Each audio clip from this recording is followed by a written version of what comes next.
বিপদের সময় টাকা ধার দেওয়া নিয়ে এক বিস্ময়কর হাদিস আপনাদের সামনে তুলে ধরব ইনশাআল্লাহ। ধরুন আপনি কাউকে 2 মাসের জন্য 1000 টাকা ধার দিলেন। তো হাদিসের ভাষ্যমতে আপনি এখন এই 2 মাস পর্যন্ত প্রতিদিন 1000 টাকা দান করার সওয়াব পাবেন। কি দারুণ, তাই না? আরও ইন্টারেস্টিং ব্যাপার হলো 2 মাস পর যদি ঋণ গ্রহীতার টাকা ফেরত দিতে অপারগ হয় এবং আপনি যদি বলেন যাও আরও কিছুদিন সময় দিলাম, যখন সামর্থ্য হয় ফেরত দিও, তাহলে 2 মাস পর থেকে পরে যত দিন সময় বাড়বে তার বিনিময়ে প্রতিদিন 2000 টাকা দান করার সওয়াব পাবেন। কি অবাক হলেন? আসুন এবার হাদিসখানা একটু শুনে নিই। হযরত রুবাইদা রাদিয়াল্লাহু থেকে বর্ণিত, তিনি বলেছেন, আমি আল্লাহর রাসূল থেকে বলতে শুনেছি, যে ব্যক্তি কোনো অভাবীকে ঋণ আদায়ে অবকাশ দিবে সে প্রতিদিন ওই পরিমাণ সম্পদ সাদাকার সওয়াব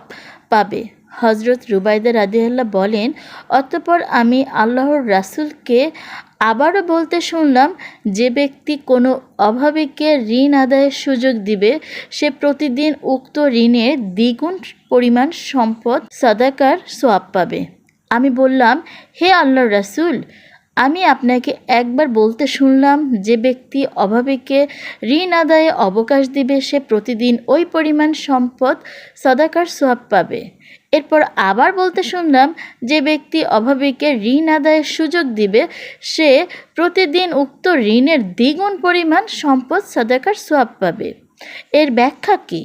তখন আল্লাহ রসুল বলেন, ঋণের মেয়াদ পূর্ণ হওয়ার আগ পর্যন্ত প্রতিদিন ঋণের সমপরিমাণে দানের সওয়াব হবে। অতঃপর যখন মেয়াদ পূর্ণ হয়ে যাবে কিন্তু ঋণ আদায়ে অক্ষমতা প্রকাশ করবে, তখন যদি আবার সময় বাড়িয়ে দেওয়া হয় তাহলে প্রতিদিন ডাবল দানের সওয়াব হবে।